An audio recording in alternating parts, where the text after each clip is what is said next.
শীতকাল আর মটরশুঁটি দিয়ে নানান রকম কিছু বাড়িতে হবে না, এটা কি হয় বলুন তো?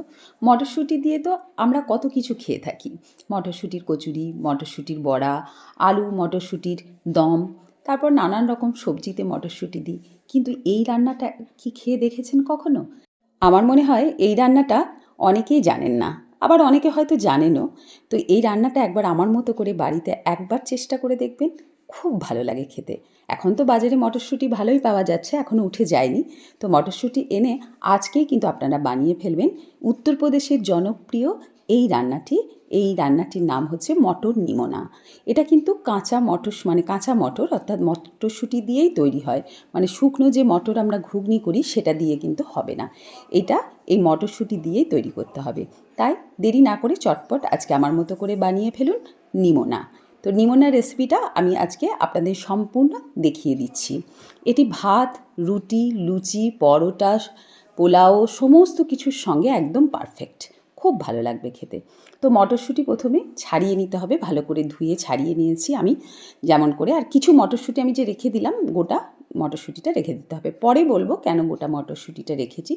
তো মটরশুঁটি একদম ফাইন পেস্ট নয়, মানে দরদরা পেস্ট করতে হবে যাতে একটু কিরকিরে ভাব থাকে।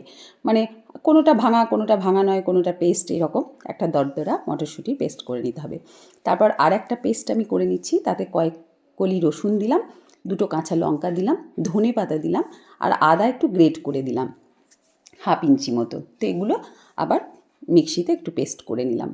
এবার ফ্রাইং প্যানে দিয়ে দিলাম সর্ষের তেল, তাতে যে ডুমো ডুমো আলু কেটে রেখেছিলাম, আমি একটা আলু কেটেছি, আলুটা একটু ভালো করে ভেজে নেব লাল লাল করে।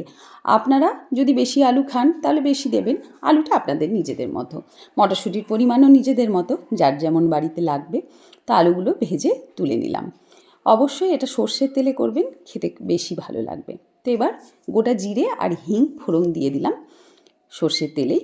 একটু নাড়াচাড়া করে এর মধ্যে দিয়ে দেব দুটো মিডিয়াম সাইজের পেঁয়াজ কুচি। একটু কুচি কুচি করে কেটে নেবেন পেঁয়াজটা, দিয়ে ভালো করে নাড়তে হবে। পেঁয়াজটা একটু লাল লাল হয়ে এলে এর মধ্যে দিয়ে দেব একটা মিডিয়াম সাইজের টমেটো কুচি। টমেটো দিয়ে ভালো করে নেড়ে নেব। এবার পরিমাণ মতো লবণ দেব, তারপর লবণ টেস্ট করে যদি লাগে আবার একটু দিতে হবে। লবণ দিয়ে তারপর যে মটরশুঁটিটা আমি পেস্ট করে রেখেছিলাম সেই মটরশুঁটির পেস্টটা দিয়ে দিলাম। এখন ভালো করে এটাকে অল্প, মানে ফ্লেমটা লো করে ভেজে নিতে হবে যাতে মটরশুঁটির কাঁচা গন্ধটা চলে যায়। এবার ভালো করে ভেজে নেওয়ার পর ওই যে গোটা মটরশুঁটিগুলো দিয়ে দিলাম। এই গোটা মটরশুঁটিগুলো মুখে লাগলে খেতে খুব ভালো লাগে। তারপর ওটাও আবার ভালো করে ভাজা ভাজা করে নেড়ে নিয়ে তারপর ধনেপাতার যে পেস্টটা বানিয়ে রেখেছিলাম সেই পেস্টটা দিয়ে দিলাম। এবার খুব ভালো করে ভাজা ভাজা করে নিতে হবে, মানে যাতে এটা একটু লাল লাল রং ধরে যায়। এবার এর মধ্যে মশলা দেব। এর মধ্যে আছে হলুদ অল্প পরিমাণে দেবেন, আছে জিরে গুঁড়ো 1 চামচ আছে ধনে গুঁড়ো, আর লাল লঙ্কা গুঁড়ো পরিমাণ মতো, আর একটু গরম মশলা। ভালো করে নাড়াচাড়া করে নিয়ে এবার আলু যে ভেজে রেখেছিলাম সেটাও দিয়ে দিলাম। এখন খুব ভালো করে নাড়াচাড়া করে নিয়ে এবার এর মধ্যে দিয়ে দেব পরিমাণ মতো জল দিয়ে ফুটতে দিতে হবে, কারণ আলুগুলো সিদ্ধ হতে দিতে হবে, আবার মটরশুঁটি যেটা গোটা আছে সেটাও সিদ্ধ হতে দিতে হবে। আর জল দিয়ে সিদ্ধ করলে মশলাগুলো খুব ভালো সমস্ত কিছুর সঙ্গে মিশে যাবে। এখন অল্প পরিমাণ লবণ লাগবে বলে লবণ দিলাম, আর টেস্টের ব্যালেন্সের জন্য আমি অল্প চিনি দিয়েছি।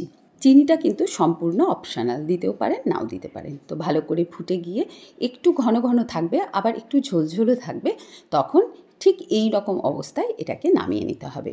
তো উত্তরপ্রদেশের এই জনপ্রিয় রান্না নিমোনা আপনারা একবার বানিয়ে দেখবেন, আমার বাড়িতে প্রত্যেক শীতে কিন্তু এটা হবেই। খেতে খুব ভালো লাগে। আপনারা আর দেরি না করে আজই বানিয়ে ফেলুন এই নিমোনাটি। কেমন লাগলো জানাবেন। ভালো থাকবেন আপনারা।